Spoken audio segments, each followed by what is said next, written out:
Hörmətli izləyicilər, əgər siz də pensiyaların artmasını və pensiya yaşının azaldılmasını istəyirsinizsə, videonu bəyənib paylaşaraq dəstək ola bilərsiniz. Əgər cari ayda qaydalar təsdiq olunarsa və gələn aydan qüvvəyə minərsə, o zaman həmin sahələrdə çalışan qadınlar artıq 62 yaşı gözləməyəcək. Onlar 57 yaşında pensiya çıxmaq hüququ qazanacaqlar. Pensiya təyin edilərkən həm pensiya kapitalının, həm də ümumi stajın eyni anda tələb olunması zərurətinin aradan qaldırılması təklif edilir. Belə hallar üçün tələb olunan pensiya kapitalının məbləğinin 30%-ə qədər azaldılması təklifi layihədə yer alıb.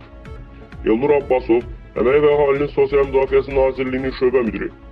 Əgər layihə qəbul olunarsa, deməli, hazırda biz onlardan 25 il sosial sığorta stajı və minimum pensiya kapitalı tələb ediriksə, dəyişikliklərdən sonra yalnız 25 il sığorta stajı və ya minimum pensiya kapitalını tələb edəcəyik.